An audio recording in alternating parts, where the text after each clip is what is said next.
Fala viajantes, bem-vindos ao Estradas que me levam. Neste episódio, transformamos 30 quilômetros de asfalto em uma viagem pela alma do estado do Rio Grande do Sul. Partindo de Ametista do Sul rumo a Frederico Westphalen, desligamos o piloto automático para enxergar o que o mapa não mostra. Com o olhar curioso de um antropólogo amador, investigamos como a geologia, a história e a cultura se entrelaçam na beira da RS 591 e BR 386. A fronteira física se cruza rápido, mas a mudança na paisagem e na mente é profunda. Descubra os segredos que a rodovia esconde e mude sua forma de ver o caminho. Curta e inscreva-se para decifrar o Brasil com a gente. O relógio digital no painel de instrumentos ilumina-se com precisão fotográfica e tecnológica. O visor crava para os registros da viagem às exatas 9 horas e 39 minutos de uma luminosa e gélida manhã de quinta-feira, dia 12 de junho de 2025.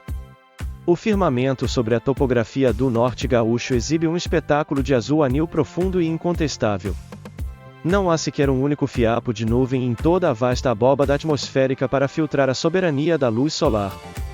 Essa claridade radiante inunda a paisagem de forma ofuscante, refletindo intensamente sobre as superfícies metálicas e rochosas. Contudo, essa luminosidade esplêndida carrega consigo uma cruel e silenciosa ilusão termodinâmica. A luz mostra-se fisicamente incapaz de aquecer a terra endurecida, falhando em quebrar a espinha dorsal do frio ríspido que dita as regras do inverno no sul. O ar gelado castiga a lataria e exige a máxima resistência de toda a vida exposta à intempérie. O complexo motor de combustão interna do veículo desperta e estabiliza-se rapidamente num regime grave e ritmado. Os fluidos vitais são aquecidos num compasso constante, preparando a pesada máquina de aço para deixar o formidável cenário de Ametista do Sul. Esta cidade excepcional ostenta com imenso e justificado orgulho o título global de capital mundial da pedra ametista. Ela representa uma anomalia geológica e econômica fascinante que repousa sobre os colossais derrames basálticos da Bacia do Paraná. O município ergue-se majestosamente sobre uma das jazidas minerais mais ricas e cobiçadas de todo o planeta. O subsolo, que o automóvel agora se prepara para deixar para trás, é um autêntico labirinto de galerias escuras e garimpos subterrâneos. Nesses túneis, a força bruta das detonações e o trabalho incansável de gerações extraem os gigantescos geodos de coloração púrpura profunda. A economia, a cultura e a própria fundação desta comunidade estão existencialmente ligadas a esta extração mineral implacável. O que outrora fora um distrito remoto transformou-se num destino de proporções intercontinentais, onde até as paredes das igrejas são revestidas com a preciosidade lilás. Enquanto o vento minuano varre a poeira mineral das ruas íngremes, o interior do automóvel mantém-se operando como um cofre inviolável. O sofisticado sistema de climatização expele reconfortantes lufadas de ar quente pelas saídas do painel. Cria-se assim uma impenetrável redoma de isolamento acústico e térmico, neutralizando por completo a hostilidade desta luminosa manhã de junho. Com a transmissão mecanicamente acoplada, a força motriz é transferida de forma direta para os eixos de tração. A aceleração é requisitada com firmeza pelo sistema de injeção eletrônica, e a máquina insere-se no traçado estadual da rodovia RS 591. O complexo desdobramento logístico desta travessia inicia-se através do relevo brutalmente acidentado que caracteriza a descida do Planalto. É exatamente neste trecho inicial que a engenharia rodoviária revela uma surpresa tátil e visual formidável para a dinâmica da viagem. A pista apresenta-se subitamente coberta por faixas extensas e imaculadas de um asfalto recém-derramado. Forma-se um tapete espesso, perfeitamente liso e de um negro profundo, que ainda preserva o odor químico e pungente do piche curado pelo frio. A ausência absoluta de qualquer tipo de sinalização horizontal ou pintura divisória transforma a rodovia numa fita escura que serpenteia pelo Planalto. A leitura espacial da pista e a manutenção da trajetória precisam ser feitas puramente pelo contraste brusco entre o pavimento fresco e a vegetação ressecada do acostamento. O alívio mecânico provocado por esta intervenção asfáltica é profundamente perceptível no comportamento estrutural da máquina. A complexa geometria da suspensão independente, tão habituada a lutar contra crateras e desníveis, encontra um repouso temporário. Os robustos pneus de borracha rolam sobre a superfície imaculada, emitindo apenas um zumbido grave e hipnótico sob a luz ofuscante. A fluidez silenciosa do automóvel sobre o pavimento negro avança com uma velocidade majestosa, desafiando a topografia isolada da região. Mas a intrincada e impiedosa geografia do sul do Brasil guarda ansiosamente os seus próprios e imprevisíveis caprichos atmosféricos. Ela revela sua face mais sombria justamente durante os meses mais frios e severos do calendário outonal e invernal. À medida que o traçado sinuoso inicia a sua inevitável descida em direção aos fundos de vale mais profundos, a claridade radiante sofre uma interrupção drástica. Onde a densa umidade dos rios e córregos locais se acumula e estagna durante a madrugada, o sol é abruptamente engolido por uma pesada cerração invernal. O violento choque térmico entre o ar atmosférico gélido das encostas e a umidade retida nas depressões cria uma muralha branca e opressiva. O instinto mecânico é acionado de imediato, e os faróis de longo alcance do veículo tentam rasgar o nevoeiro com fachos intensos de luz. A luminosidade, no entanto, acaba por se espalhar e refratar nas incontáveis gotículas de água suspensas no ar denso.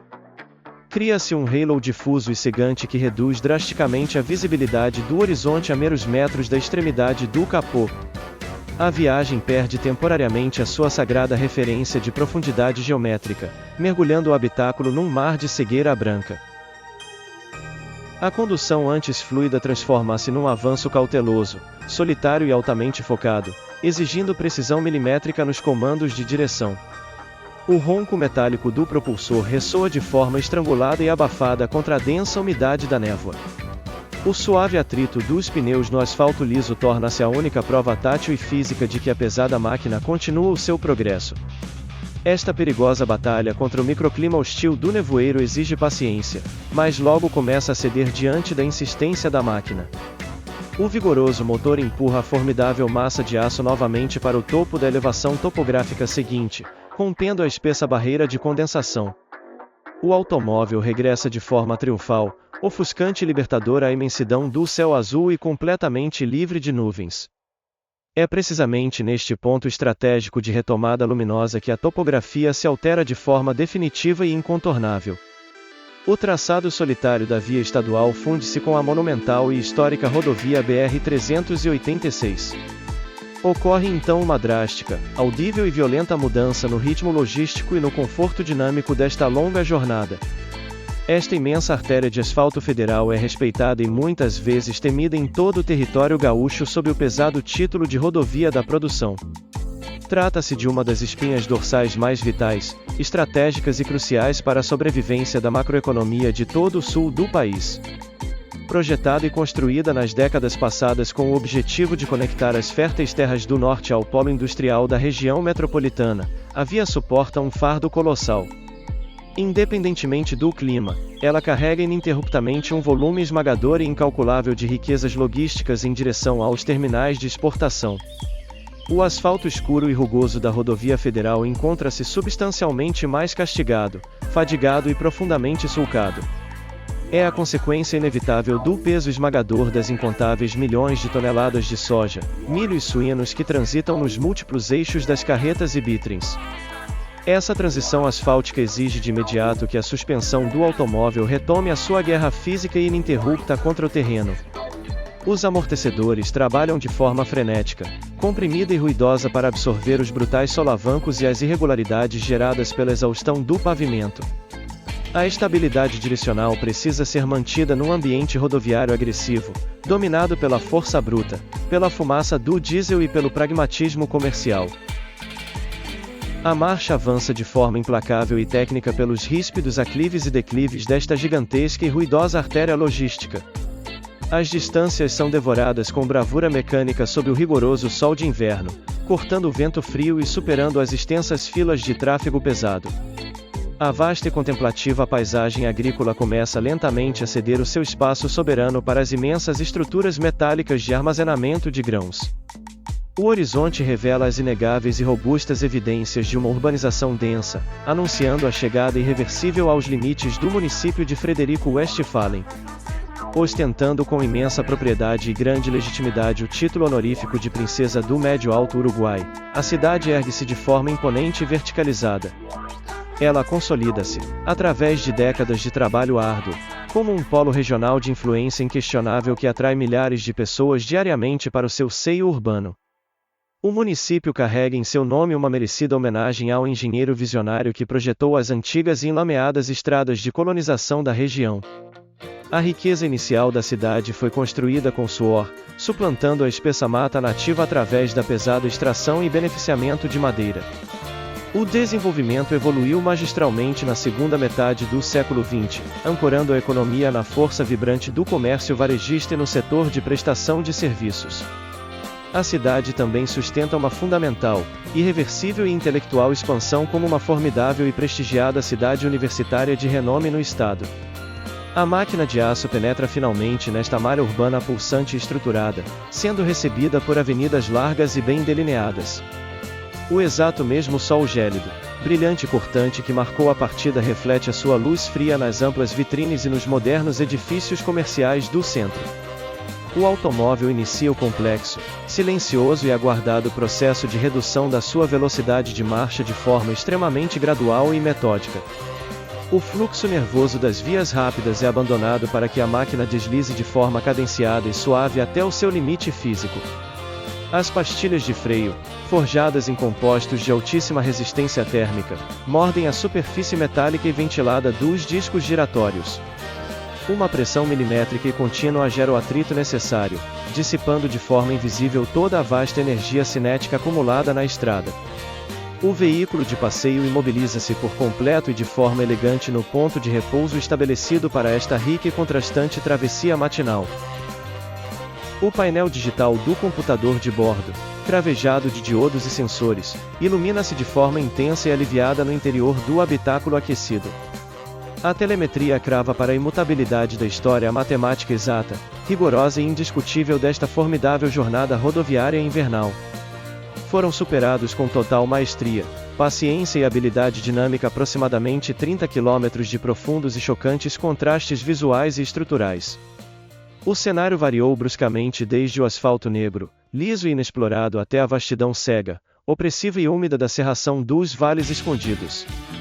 Tudo isso foi vencido num tempo total, exato e contínuo de 40 minutos e 51 segundos de rodagem técnica e pesada. O ritmo constante e incrivelmente prudente mostrou-se perfeitamente ajustado aos complexos desafios impostos pela ausência total de sinalização nas vias estaduais.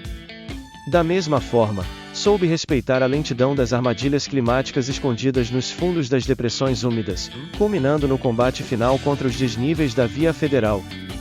O sistema eletrônico de injeção pressurizada de combustível é finalmente interrompido pelo giro da chave de ignição, cortando o pulso vital da máquina. O massivo propulsor de 4 cilindros silencia instantaneamente a sua longa sinfonia metálica de pequenas e ruidosas explosões em cadeia. O tremor invisível provocado pelo movimento ininterrupto das correias desaparece por completo do chassi em frações de segundo. Uma paz absolutamente profunda, reverente e estática preenche até o último milímetro cúbico do interior da cabine de aço e vidro. Para além das grossas e protetoras janelas de vidro temperado, o majestoso e enganoso sol da manhã de junho continua a brilhar de forma radiante sobre o alcatrão. Ele aguarda pacientemente que a porta metálica do automóvel seja destravada e empurrada para fora de seu trilho protetor. O ar gélido anseia por reivindicar de forma brutal o domínio definitivo e cortante sobre o ambiente que, até então, pertencia apenas ao calor da engenharia humana. Piada sobre o trajeto. Sabe qual é o maior susto que a suspensão do carro toma ao sair daquele asfalto estadual lisinho e sem pintura no meio da serração para cair direto na BR-386? É rodar na neblina achando que estava voando de olhos fechados direto para o paraíso, até bater no primeiro buraco do asfalto federal e descobrir que, na verdade, caiu de paraquedas no meio de um engarrafamento de bitrens.